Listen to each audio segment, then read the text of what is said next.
बाटला house की घटना देखकर सोनिया जी फूट फूट कर रो पड़ी।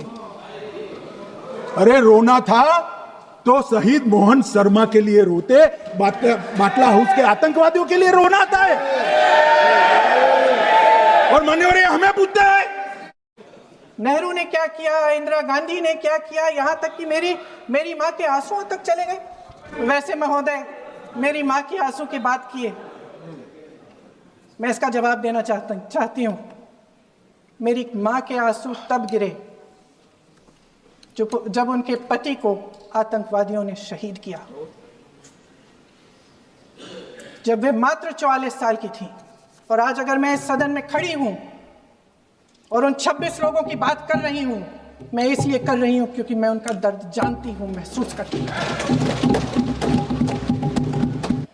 अध्यक्ष महोदय, जब सरकार झूठी और कायर हो तो वे बहादुर से बहादुर सेना के साहस और पराक्रम को भी कमजोर कर देती है। साहब देखिए, इतिहास की बात आप करिए, मैं वर्तमान की बात करना चाहती हूँ। आपको तो एक बहाना चाहिए, पूरे परिवार का नाम गिनवा देते हैं। अरे अपनी जिम्मेदारी खुद लीजिए। 11 सालों के लिए तो सत्ता में आप हैं। सत्ता पक्ष के नेताओं ने 2008 के मुंबई के हमलों का जिक्र किया, बार बार कहा कि मनमोहन सिंह जी की सरकार ने कुछ नहीं किया।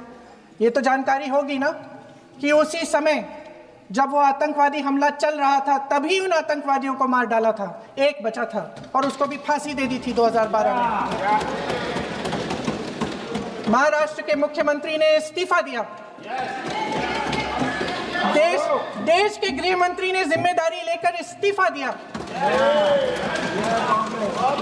एक जवाबदेही थी पब्लिक के प्रति, एक जवाबदेही थी इस देश की जनता के प्रति, इस देश की धरती के प्रति।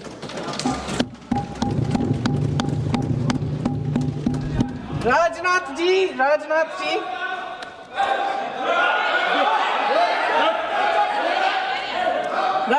जी तो पुलवामा, उरी और पठानकोट के समय गृह मंत्री रहे थे। आज वे रक्षा मंत्री हैं और हमारे गृह मंत्री महोदय श्री अमित शाह जी के नाक के नीचे पूरा मणिपुर जल गया, दिल्ली में दंगे हुए, पहलगाम में हमला हुआ और आज भी वे उसी पद पर बैठे हैं। क्यों? आप तो खुद अपनी पीठ थपथपाने में लगे रहते हैं। सेना, देश, संसद से सच छुपाते हैं। उन्होंने कहा, उनके शब्दों में उन्होंने कहा कि पाकिस्तान के पास शरण में आने के बजाय कोई चारा ही नहीं था। आपने शरण दिया क्यों? वो आते हैं आपके देश के अंदर, लोगों को मार डालते हैं और आप उनको शरण दे रहे हैं। क्यों दिया शरण? इसका जवाब क्यों नहीं दिया एक भी भाषण में? जैसे ये बात उठी, शरण की बात की, हमारे गृह मंत्री जी ने इतिहास में चले गए। नेहरू ने क्या किया, इंदिरा गांधी ने क्या किया, यहाँ तक कि मेरी माँ के आंसुओं तक चले गए।